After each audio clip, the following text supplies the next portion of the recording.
Yes, how are you everyone? Yesterday, President William Ruto was able to meet Kiambu leaders. And among them were different MPs for development. We all know among the few counties which have a lot of effect in the way how politics is done in the Mountain Kenya region is Kiambu. In fact, Kiambu gave the most votes to the Kenya Kwanza government. Since it has one of the biggest population, because among the counties which have the biggest population include Nairobi, the second is Kiambu, I think the third is Nakuru. So when William Ruto met the Kiambu leaders, he came out and tweeted saying, I've had a fruitful engagement with political leaders from Kiambu at State House, Nairobi, focusing on status and implementation of government projects in the country. I'm glad that the leaders have aligned their programs to our bottom-up economic agenda. That was the tweet which was done by President William Ruto.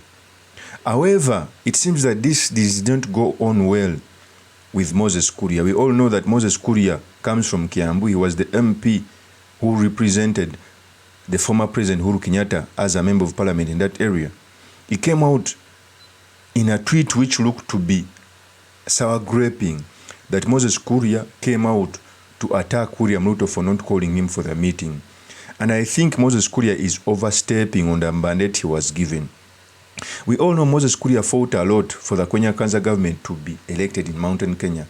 Or even he fought a lot of battles for William Ruto. And indeed he was rewarded as the CS.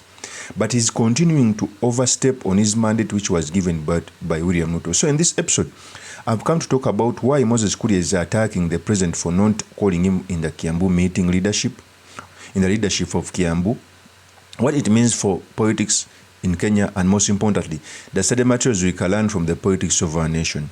But before I do this, I want to let you know that if you're new to this channel, please subscribe. If geopolitics and economics is what you want, this will be definitely the right channel for you to subscribe to.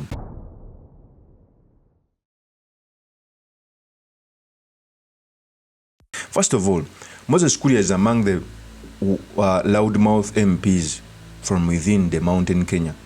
And indeed, he fought a lot for William Ruto, to an extent that he was once sat down during a baraza when they were fighting Uhuru Kenyatta.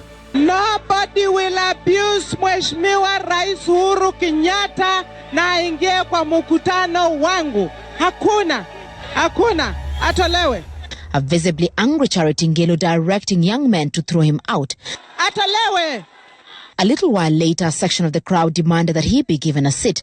Space was sought and the meeting progressed. But he has continued to overstep on the friendship he has with William Ruto. Okay?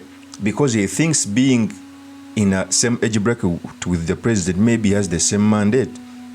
Because we all know William Ruto is older than Moses Kuria by only 1 year. So I think he's misusing the friendship they have. One of the little things you should not do to your leadership is not outshining the master. Okay? Why am I saying this? Moses Kuria, through a tweet, came out and said that it is wrong to keep calling meetings of Kiambu leadership without the only CS from Kiambu County. No such meeting with EMC meeting would happen without Kipchumba Murkomen. That is the tweet of Moses Kuria. In fact, he's attacking the president that he's doing a mistake, which I think that Moses Kuria is overstepping on his mandate. And I think it is the same reason as to why he was changed from being the Minister of Trade to the Minister of Public Service. Okay? Yet I think he would have performed better as the Minister of Trade. Moses Kuria, if he keeps on doing like this, he may be dropped out of government. Okay? You cannot tell your presiding officer that on media, as if he's saying that if the leadership of Rift Valley is called Kipchumba Murkomen is supposed to be there. Okay? And if you look at closely the people who made the president, not that every leader was called. The governor himself was not there. Wamatangi was not there. Kimani Ichung'wah was not there. He's the majority leader from Kiambu. He was not there. Let me first show you the pictures. Here are the pictures which show that by the big leaders from the governor, from Kimani Ichung'wah, the majority leader, were not there, but they didn't complain. Let me first show you the pictures.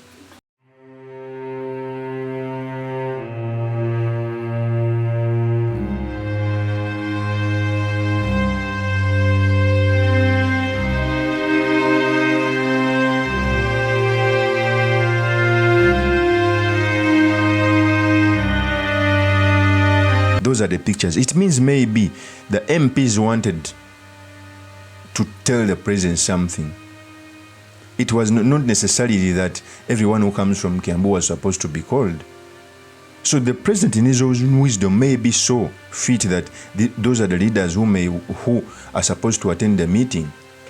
And by the way, I keep on telling people that Moses Kuria is a leader with a loud mouth. When he talks, you may think he has a lot of influence, yet it is contrary. He doesn't have a lot of influence from within Mountain Kenya, but also in Kiambu. I'm going to give you an example. In the 2022 general election, when Moses Kuria used to speak, you would think that he's the leader of Kiambu, and would think that he could win this county. But in an election, Kimani Wamatangi of the UDA got 348,371 votes, accounting for 42%. Patrick Waina Wajango got 29% and got 237,361. William Kabogo Tujibebe got 106,980, which is 13.10%. James Nyoro of Jubilee Party got 99,562, 12.9%. Moses Kuria, Chama Chakazi, got 24,512, 3%. He was the last in the gubernatorial race. But yet he keeps on projecting as if he has a lot of influence in Kiambu or even Mountain Kenya. So Moses Kuria should desist from this politics of countering the president. Even when he was changed from the Minister of Trade, he attacked the deputy president. Okay? And I think he is not doing what he's supposed to do. Being the the biggest mistake most leaders make is they think since the president is their friend or they have ever worked together, you can diss him anytime online, you can make sarcastic statement online. Power does not do like that. I may not be surprised that he may be shuffled, or even in the next government he may not be a minister, because one, he doesn't have a lot of influence in Mountain Kenya, just has a loud mouth. Okay, that was decided in 2022 general election. He was the last in the gubernatorial race. So Moses Kuria must desist from making such statement towards his appointing authority, or else he will be whipped off his position. Of course, that's my opinion. Drop me your comments by commenting about this. Thank you very much for listening in. If this is your first time on this YouTube channel, I implore you to subscribe, like, and comment so that I can be motivated to do more of such videos. I'll see you on another one. Peace.